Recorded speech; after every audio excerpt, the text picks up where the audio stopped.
Bismillahirrahmanirrahim. Assalamualaikum warahmatullahi wabarakatuh. Innal hamdalillah nahmaduhu wa nasta'inuhu wa nastaghfir wa na'udzu billahi min shururi anfusina wa min sayyiati a'malina. May yahdihillahu fala mudilla lahu wa may yudlil fala hadiya lahu. Asyhadu an la ilaha illallah wahdahu la syarika lah wa asyhadu anna Muhammadan abduhu wa rasuluhu la nabiyya ba'dah. Amma ba'd. Rabbi shrah li sadri wa yassir li amri wahlul 'uqdatam min lisani yafqahu qawli. Jamaah salat subuh insyaallah rahmati oleh Allah Subhanahu wa taala. Alhamdulillah, marilah kita meningkatkan rasa syukur kita kepada Allah Subhanahu wa taala karena pada subuh yang cerah ini, pada subuh yang berbahagia ini, kita masih diberikan umur oleh Allah Subhanahu wa taala sehingga barusan kita selesai melaksanakan salat subuh secara berjamaah. Semoga Allah Subhanahu wa taala tetap menuntun kita untuk tetap beristiqamah di jalan kebenaran. Salawat dan salam kita aturkan kepada junjungan kita Nabiullah Muhammad sallallahu alaihi wasallam. Nabi sebagai suri tauladan, Nabi sebagai wasilah, Nabi sebagai contoh untuk kita, agar kita bisa mencontoh beliau sehingga kelak nanti kita bisa bersama beliau dalam surganya Allah Subhanahu wa taala. Hadirin jamaah subuh yang insyaallah dirahmati oleh Allah Subhanahu wa taala. Alhamdulillah, pada kesempatan berbahagia ini saya akan melanjutkan pembacaan hadis Nabi sallallahu alaihi wasallam yang berada di dalam kitab Syarah Riyadhus Shalihin, di mana temanya adalah salat sunnah sesudah salat maghrib dan sebelumnya. Nah, untuk bab di 201 ini di dalam kitab Syarah Riyadhus Shalihin yang membahas tentang salat sunnah sesudah maghrib dan sebelumnya, hanya ada 4 hadis. Saya kemarin lihat-lihat hadisnya pendek, hadisnya sedikit, jadi insyaallah singkat dan padat. Bapak Ibu yang dimuliakan oleh Allah Subhanahu wa taala, hadis pertama di nomor 1122. Wa anhu Abdillahi Mughaffar radhiyallahu anin Nabi sallallahu alaihi wasallam qala sallu qabla al-maghrib qala fi tsalits liman syaa, rawahu al-Bukhari. Dari Abdullah bin Mughaffar radhiyallahu an, bahwasanya Rasulullah sallallahu alaihi wasallam bersabda, salatlah sebelum maghrib. Pada ketiga kalinya beliau mengatakan, liman syaa, bagi yang mau saja. Hadis riwayat Bukhari.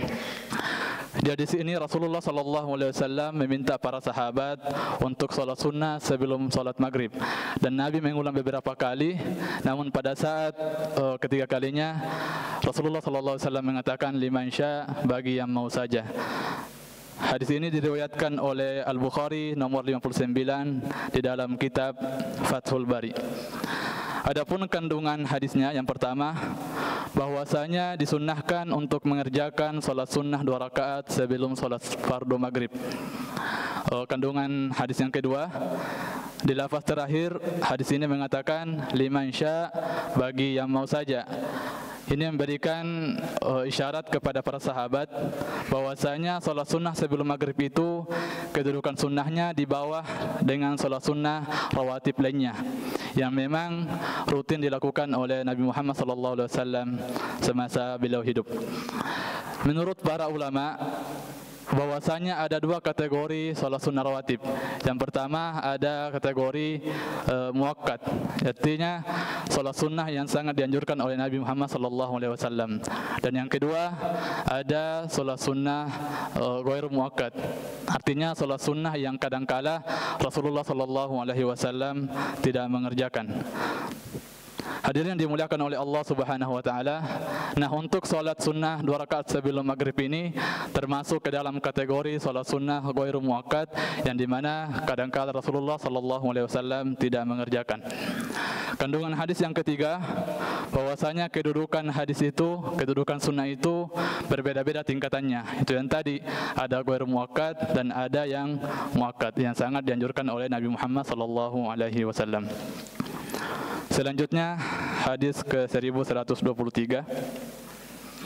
Wa an Anas radhiyallahu an qala laqad ra'aitu kibaru ashabi Rasulillah sallallahu alaihi wasallam yabtadiruna as-sawari 'inda al-maghrib, rawahul Bukhari.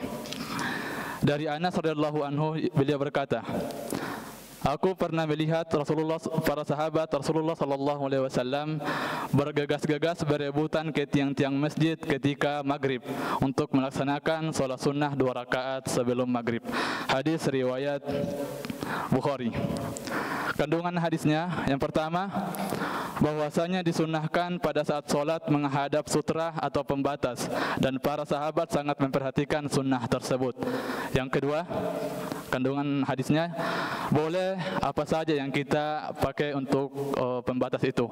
Intinya itu cukup untuk memberitahukan kepada orang lain bahwasanya kita sedang sholat dan memberikan kode agar orang lain tidak lewat di hadapan kita.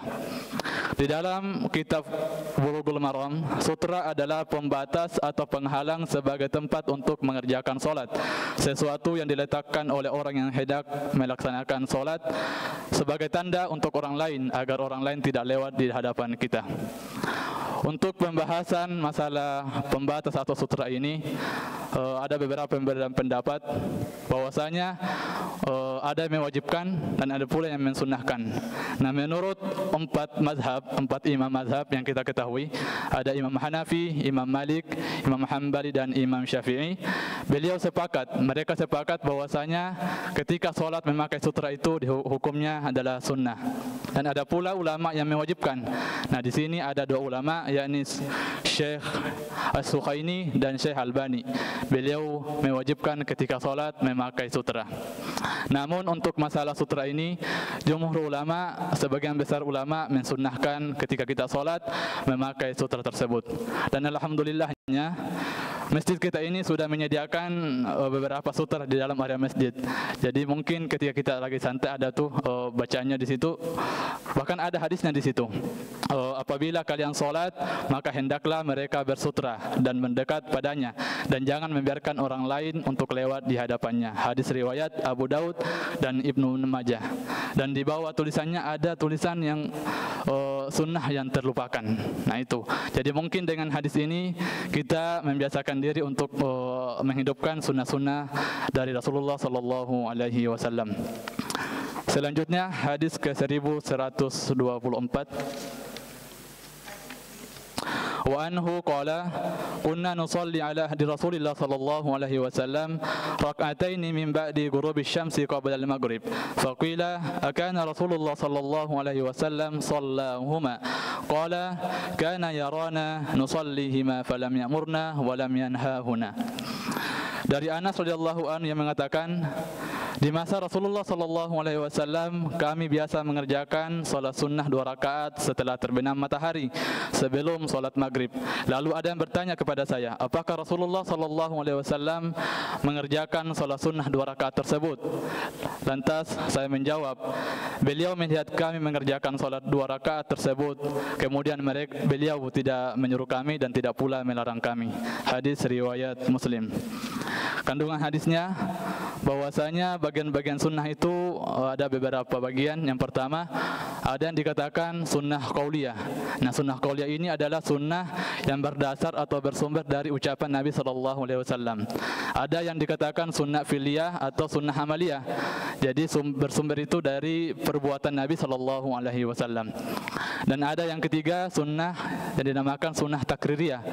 Jadi sunnah yang tidak pernah dilakukan oleh Nabi dan tidak pernah dibicarakan oleh Nabi, namun hal-hal yang dilakukan oleh para sahabat Rasulullah SAW menyetujui hal tersebut. Selanjutnya hadis ke 1125. Wa anhu qala kunna bil madinati fa idza adzana muazzinu li salatil maghrib abtadaru as-sawari farakatuna rak'ataini hatta inna ar-rajula al-ghariba la yadkhulu al-masjid al-fasayub anna as-salata qad sulliyat min kathrati man yusallihima. Rawahu Muslim. Dari Anas radhiyallahu an, dia berkata, kami di waktu di Madinah, apabila muazin telah menyerukan azan untuk salat maghrib, para sahabat bergegas-gegas berebutan tiang-tiang masjid. Di sana mereka mengerjakan salat 2 rakaat, sehingga orang-orang asing yang baru datang mengira ketika dia masuk salat maghrib telah usai. Karena banyak orang yang mengerjakan 2 rakaat salat sunnah sebelum maghrib. Nah, untuk hadis ke 1125 ini hampir mirip dengan hadis ke 1123 tadi, yang dimana para sahabat itu sangat menghidupkan sunnah-sunnah ketika sholat memakai pembatas atau sutra. Hadirin yang dimuliakan oleh Allah Subhanahu wa taala, itulah tadi 4 hadis yang sempat saya sampaikan. Mudah-mudahan kita bisa membiasakan diri untuk tetap memelihara sunnah Nabi sallallahu alaihi wasallam. Kesimpulannya, yang pertama, kedudukan sholat sunnah maghrib itu termasuk ke dalam kategori ghairu muakkad, yang dimana kadang-kala Rasulullah sallallahu alaihi wasallam tidak mengerjakan. Namun apabila kita sempat, apalagi kan kita di masjid ini ada waktu ya, kita bisa memperhatikan, kita bisa memperkirakan kalau kita masih sempat. Karena yang dinamakan sunnah itu, baik itu bersifat muakkad ataupun ghairu muakkad, insyaallah akan tetap ada manfaatnya untuk kita. Yang kedua, bahwasanya ada sunnah yang sangat dianjurkan oleh para ulama-ulama terdahulu, pada imam-imam terdahulu, yakni ketika sedang sholat kita disunahkan untuk memakai sutra. Namun mungkin kita karena kita tidak memperhatikan hal tersebut, sehingga kita kadang lalai atau kadang seenggaknya kita menganggap biasa aja gitu, padahal ini adalah sunnah yang sangat dianjurkan oleh para ulama-ulama terdahulu kami. Mungkin itu saja yang saya sampaikan. Apa yang benarnya itu datangnya dari Allah, dan apa yang salah itu datangnya dari pribadi saya sebagai manusia yang tak luput dari kekhilafan. Lebih dan kurangnya mohon dimaafkan. Wabillahi taufiq wal hidayah. Wassalamualaikum warahmatullahi wabarakatuh.